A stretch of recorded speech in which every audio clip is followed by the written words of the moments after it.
You've never been bored for more than 30 seconds in the last 5 years. You think that's freedom? But what if I told you that the death of boredom is the death of your deepest self? What if the stillness you've been running from is the only place where you actually exist? We live in an era where silence feels like punishment. You're waiting for the subway, so you pull out your phone. You're eating lunch alone, so you scroll. You're lying in bed before sleep, so you swipe. The moment boredom appears on the horizon of your consciousness, you kill it instantly with a glowing screen. And we've convinced ourselves that this is progress, that we've optimized our lives, eliminated waste. But here's the question nobody wants to ask. What if boredom wasn't waste at all? What if it was the soil where everything important actually grew? There was a time, not long ago, when boredom was unavoidable. You'd sit in the back of your parents' car on a long road trip, staring out the window at endless stretches of highway. No screens, no games, just you and the landscape and the hum of the engine. And something strange would happen in those long, empty hours. Your mind would wander. You'd invent stories about the people in passing cars. You'd count telephone poles. You'd daydream entire universes into existence. You were bored? Yes, but you were also alive in a way that's almost extinct now. That kind of boredom was a doorway. It forced you inward. It made you confront the raw material of your own consciousness. And in that confrontation, something magical happened. You discovered who you were, not who the algorithm told you to be, not who your curated feed suggested you might become, but who you actually were beneath all the noise. Psychologists have a term for this. They call it default mode network activation. It's the brain state that emerges when you're not focused on any external task, when you're just existing. And research shows that this is when the most important cognitive work happens. This is when your brain consolidates memories, processes emotions, makes creative connections, and constructs your sense of self. The default mode network is where meaning is made. It's where you become you. But here's the problem. The default mode network requires one thing to function properly: stillness, unstructured time, the very thing we've systematically eliminated from modern life. We've replaced boredom with what neuroscientists call continuous partial attention. You're never fully present anywhere because you're always half present everywhere. You're watching a show, but you're also scrolling Instagram. You're having a conversation, but you're also checking notifications. Your attention has been fractured into 1,000 tiny pieces, and none of those pieces is large enough to actually penetrate the surface of anything meaningful. And your brain knows something is wrong. Deep down, beneath the dopamine hits and the endless scroll, there's a quiet anxiety that never quite goes away. Because you're not actually engaged with life anymore. You're skimming across the surface of experience, touching nothing, feeling nothing deeply, becoming nothing permanent. Let me tell you about a study conducted at the University of Virginia. Researchers put people in a room alone with nothing but a button that would give them an electric shock. Not a dangerous shock, but an unpleasant one.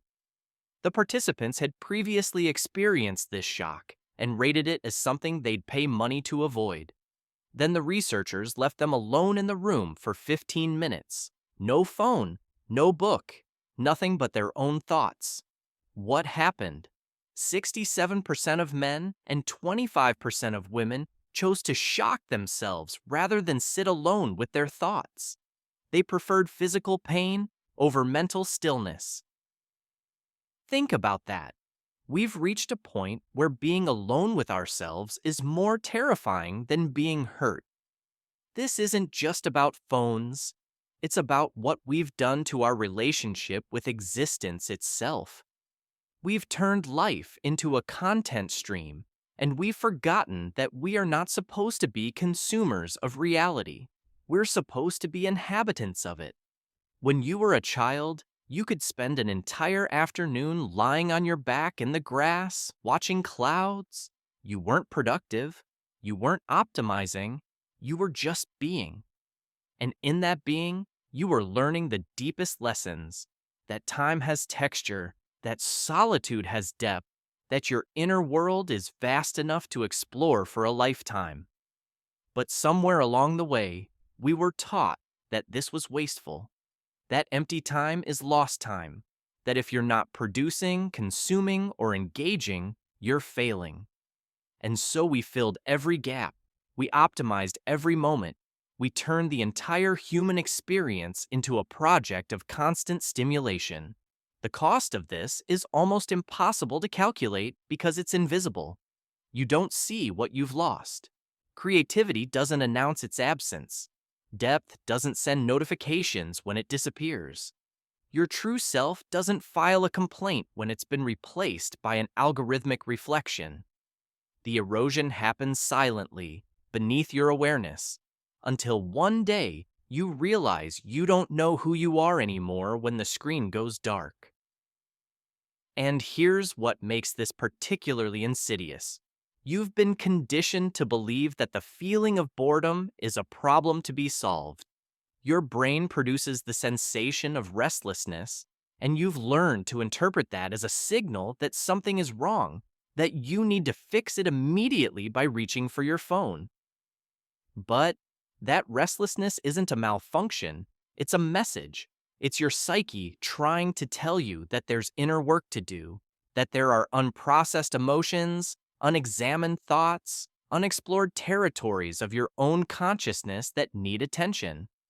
Boredom is an invitation to go deeper, but we've been trained to refuse the invitation every single time. Think about the last time you felt truly, deeply bored, not irritated by a wait, not restless during a commute, but genuinely, existentially bored. Can you even remember? For most people, it's been years, maybe a decade. And what does it say about us that we've eliminated one of the most fundamental human experiences? There's a reason why so many of history's greatest insights came during moments of enforced stillness. Newton discovered gravity while sitting in a garden during a plague quarantine. Thoreau went to Walden Pond specifically to be bored, and he called it living deliberately. Einstein's thought experiments happened during long walks where nothing else competed for his attention. These weren't accidents. Boredom wasn't the obstacle to genius. It was the condition for it. Because here's what happens in stillness. The superficial layers of your mind quiet down, and something deeper emerges. The thoughts that were always there but drowned out by noise suddenly become audible. The questions you've been avoiding because they're uncomfortable suddenly demand answers. The person you actually are, beneath the performance and the persona, suddenly becomes visible. But this process is uncomfortable. It's supposed to be. Growth is uncomfortable. Self-discovery is uncomfortable. Confronting the gap between who you are and who you pretend to be is one of the most uncomfortable things a human can do. And so we avoid it. We fill every moment with distraction, not because we're bored, but because we're terrified of what we might find if we stop moving. We've created a civilization that mistakes stimulation for satisfaction, distraction for depth, and constant input for actual living. And the most tragic part is that we think we're winning. We think we've conquered boredom, that we've optimized our way to happiness. But if you look closely, you'll see the truth. We're more anxious than ever, more depressed than ever, more lost than ever.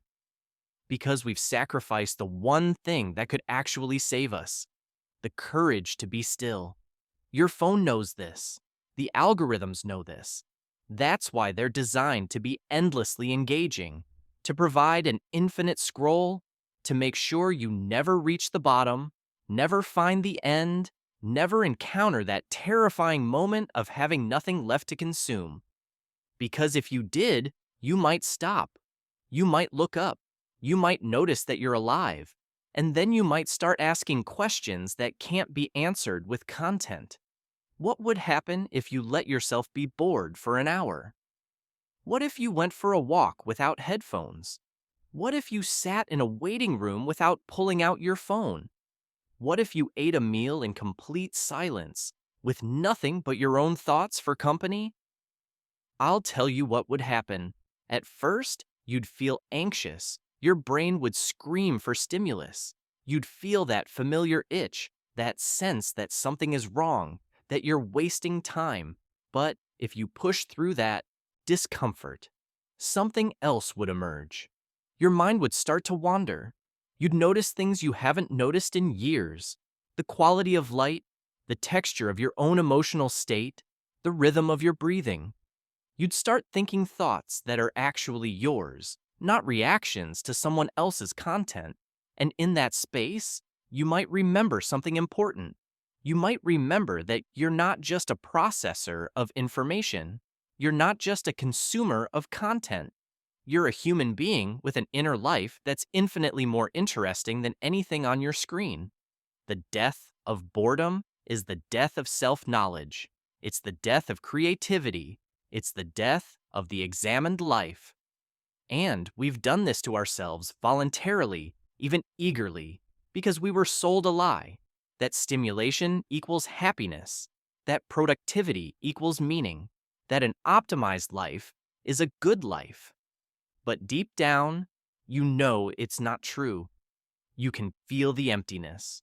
You can sense that something vital has been lost. You're more connected than ever, and yet more alone.